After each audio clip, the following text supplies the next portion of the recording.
La 4e rencontre de haut niveau du dialogue binational, initialement prévue le lundi 15 septembre à Pétionville sous la présidence du Premier ministre Laurent Lamotte et du ministre dominicain à la présidence Gustavo Montalvo, a été reportée à une date ultérieure.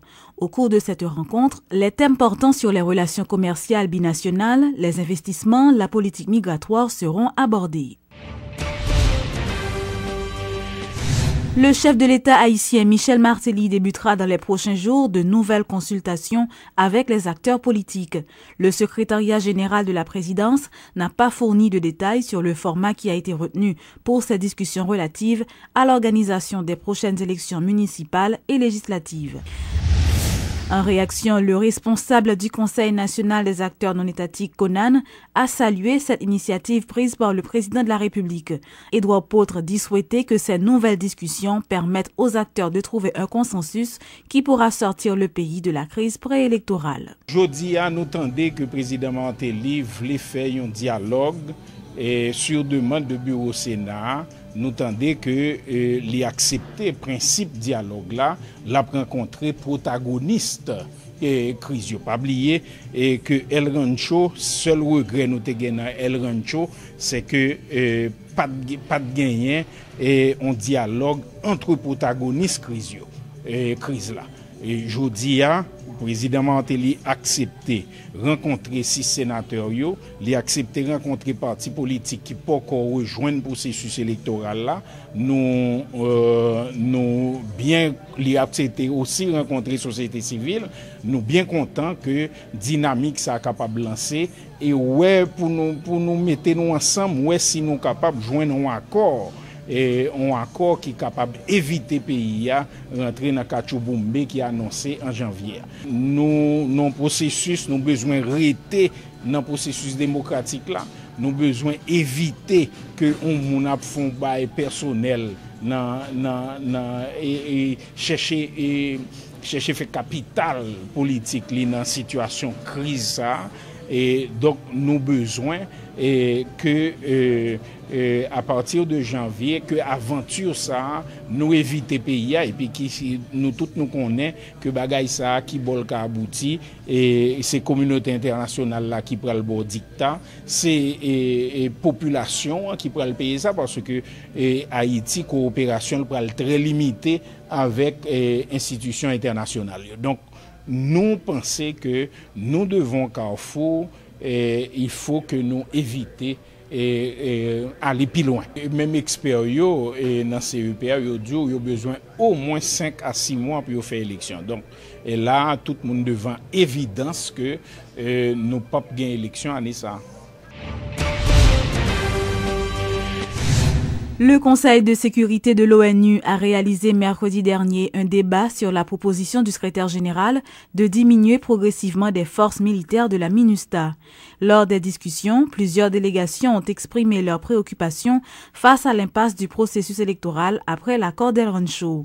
Dans son dernier rapport sur la MINUSTAH, le secrétaire général, M. Ban Ki-moon, recommande au Conseil de sécurité de proroger d'1 an le mandat de la MINUSTAH jusqu'au 15 octobre 2015, tout en proposant un retrait de la mission en 2 temps, à partir d'une évaluation globale de la stabilité, de la sécurité sur le terrain et des capacités de la police nationale.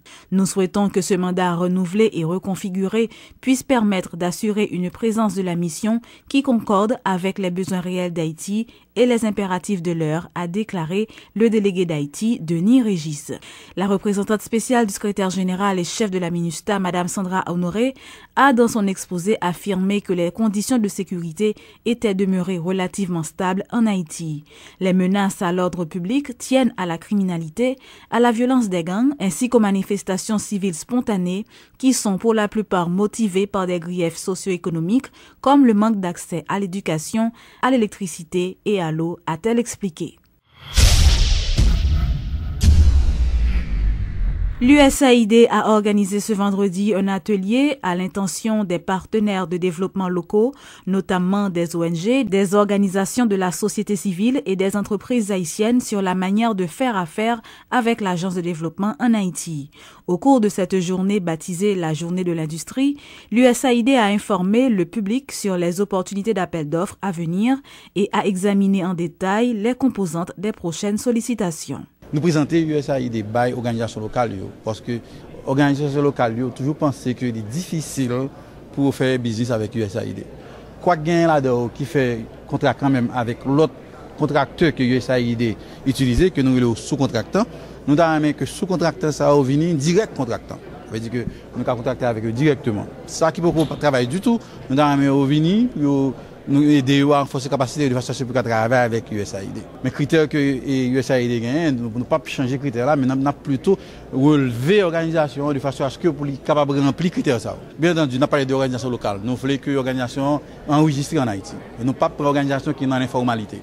Il faut organisation enregistrée en Haïti, il faut que légal. Deuxièmement, il faut mettre l'organisation en licence haïtienne. Si cette organisation en non-profit, nous connaissons que c'est un gouvernement, c'est plusieurs personnes qui sont à la tête.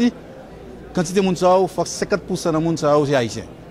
Ça veut dire que nous n'avons pas d'organisation qui a des gens qui dirigent tous ces étrangers. Nous avons que 50% de monde qui dirige l'organisation qui a but non lucratif, que tous c'est haïtien. 50% minimum il faut qu'ils soient haïtiens. Mais pour l'organisation qui est individuelle, que propriétaire c'est haïtien. Éligibilité dans le sens que faut qu'il y ait une structure, faut organisation une structure que nous pensons qu'il y a un minimum et puis nous pour élever, nous aider à grandir structure encore une fois pour qu'elle remplir formalité. Le ministre de l'Agriculture affirme que le gouvernement entend poursuivre les efforts pour renforcer la filière du cacao en Haïti. Thomas Jacques annonce des consultations avec les partenaires du secteur pour définir une stratégie visant à augmenter les revenus dans cette filière. Les exportations de cacao avoisinent les 450 millions de gourdes, ce qui représente 25% des exportations des produits primaires. L'agronome signale que plusieurs milliers d'emplois sont créés dans cette filière. Outre les revenus, la production de 5000 tonnes de cacao joue un rôle important dans la gestion conservatoire de l'eau, des sols et de la biodiversité.